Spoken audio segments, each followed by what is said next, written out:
Hello and welcome to another episode of Rebel Rogue, where today I'll be showing you how to paint a Salamanders Space Marine.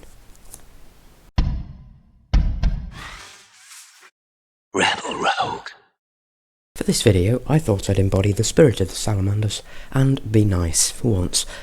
Well, in colour terms, I've created a chart. There we are. A chart. Let's not put on the Ultramarines one.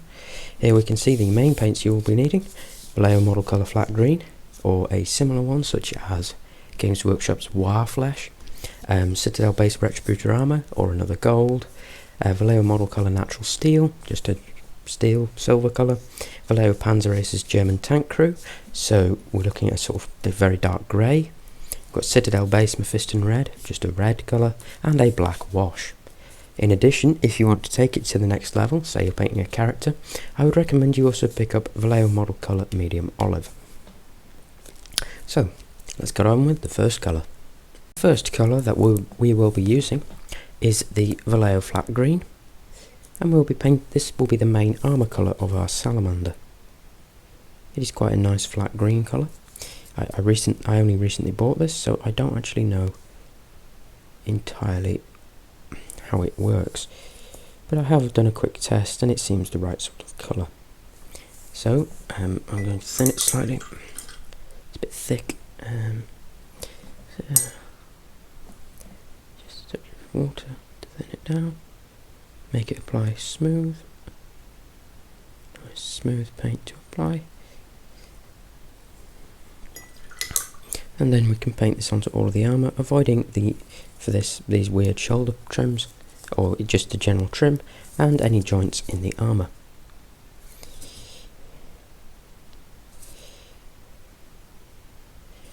If it's not applying massively well, then you can of course do two thin coats. I'm just going to do one pretty much opaque coat, because I know I'll be using a black wash on it, which will sort of solidify the colour. Also makes batch painting it much quicker.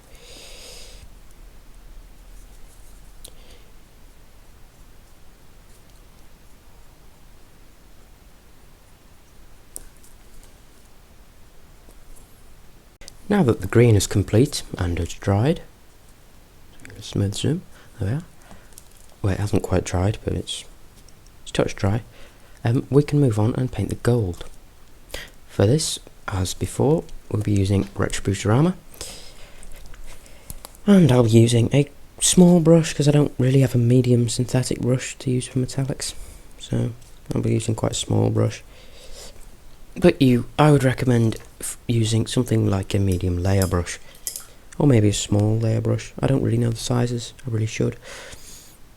But here we are. I'm going to paint this onto the trim of the model, and onto, well, pretty much just the trim. And of course, if you've got any other little fancy details that you want to be gold, you can paint them this colour as well.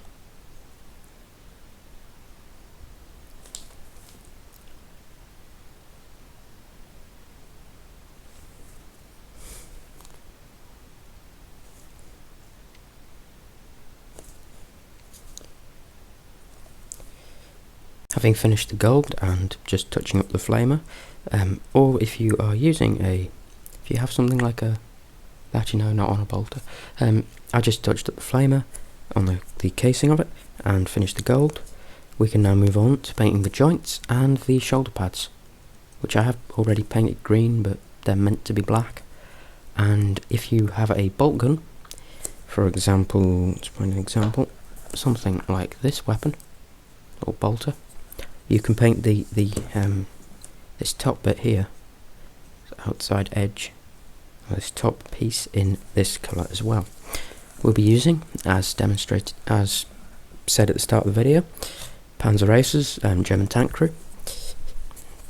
This is a really nice dark grey, and it's pretty much my favourite colour for painting black of any description.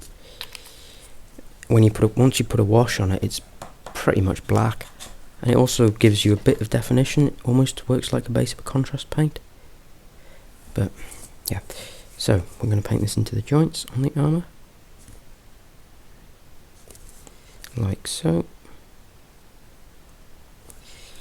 and onto the main piece of shoulder pad. I would recommend making sure that the shoulder pads are dry completely before you paint them black. Of course, your model probably won't have this upper piece of armour, so it will usually look better because it will have a gold trim. Well, you don't technically have to paint the trim gold. You can actually choose to paint the trim green. You can leave the trim completely green and just have this black centre, and that's actually quite common. It's quite a common paint scheme, that.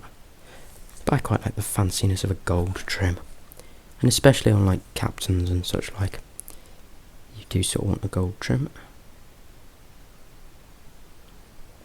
with a black middle of the shoulder pad.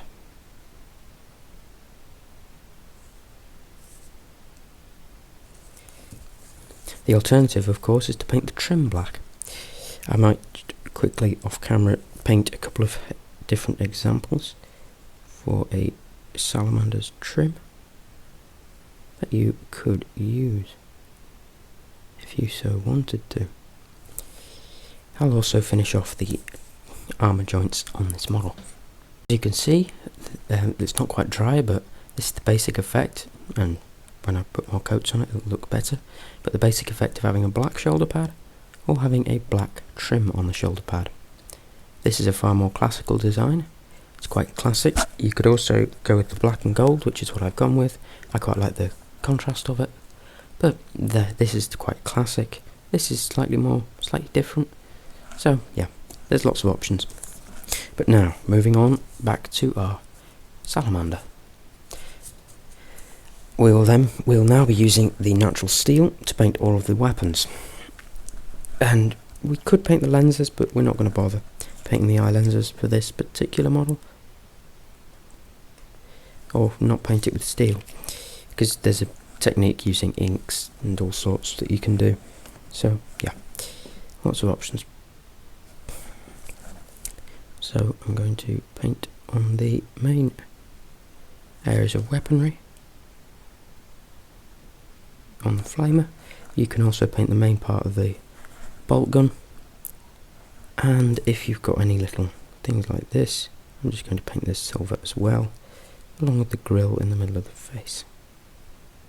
I'm also going to paint the little funnels on the backpack and the little vents here, here and here. With all the metal now complete, we can move on to painting the red parts. As you saw in the introduction, we'll be using Mephiston Red for this. It's a nice sort of medium red colour, and it's probably one of my favourite reds. It's a good, nice red colour. It's a bit brighter than Vallejo's heavy red, which makes it a good colour for layering actually. So, the parts we're going to paint red on this are the eye lenses, and we're going to paint this little bunch of pipes here. I think we'll paint them.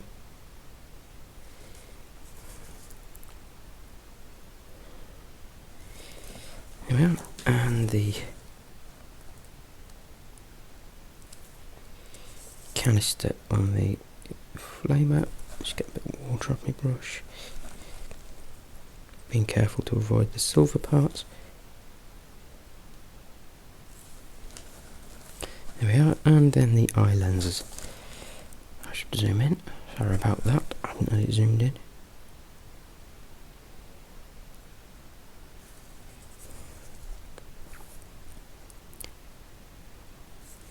If you have a brush with a fine enough point, this shouldn't be too difficult. Got a rough idea of the eyes. We can just touch up the can around the back of the flamer, like so, and there, like so. We now have our salamander, all the little additional pieces and other things like that, all sorted as well. So I think that's pretty much done, we can now move on to applying a black wash across the whole model. But I will be leaving this for quite a while just to make sure that it is completely dry. Now that the base coats are mostly dry, we can start to apply the washes. For this one thing, as you saw at the beginning, we will only be using a black wash. This is mainly because, well, black washes are very useful, and the colours here do not really need any other colour of wash. Let's see if I can find a black wash. Good question. Right, let's take a black ink and a very thin black wash and quickly thicken. So, the thing with homemade black washes is that they often, if you get someone else to make them, you find they're too thin. So you have to get a bottle of ink, a bottle of like artist ink, and just thicken them, and that's what I'm doing here. So I'm taking a black wash that's a little bit too over diluted with floor polish, and I'm just adding a little bit of black ink to it just to strengthen the colour. We then want to take a nice large brush, something like a size 3. I've got a nice big size 3, and I can then use this brush to apply this wash. I'm just going to apply the wash all over, allowing it to pool in the recesses, but trying to avoid it pooling in the flatter areas.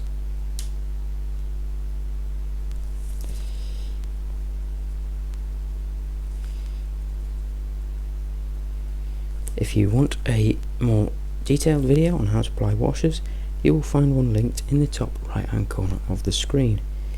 If it is not there, please someone remind me to put it in there. It should be though, because this video is being recorded in advance. I believe this video is coming out in late September, early October. Not too sure, sometime in September, October sort of time, and I'm recording it in the end of August. So, yep, should be there by the time you see this.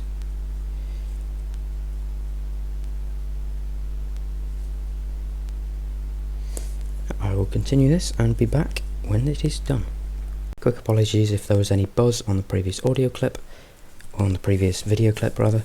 I had left my power cable in next to my headphones, so that might have caused some buzz. Sorry if that affected your viewing experience in any way. Now that the wash has dried, this miniature is basically complete.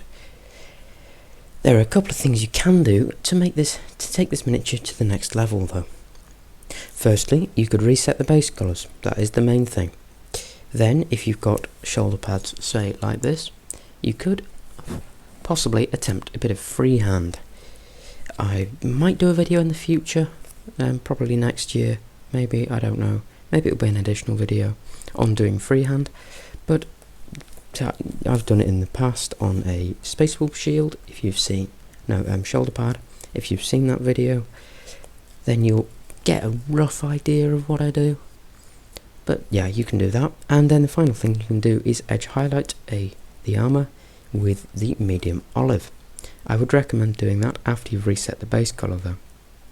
So, that's all for this video. If you've enjoyed it, please leave a like down below. If you've got any questions, please leave a comment. And if you want to connect with us on Facebook or Instagram, the links will be in the description. As always, if you think anyone would benefit from this video, please share it with them. And if you've been enjoying videos from this channel for a while, please consider hitting that subscribe button. It costs you absolutely nothing and boosts the channel quite a lot. So, I'll see you for the next episode, video, whatever.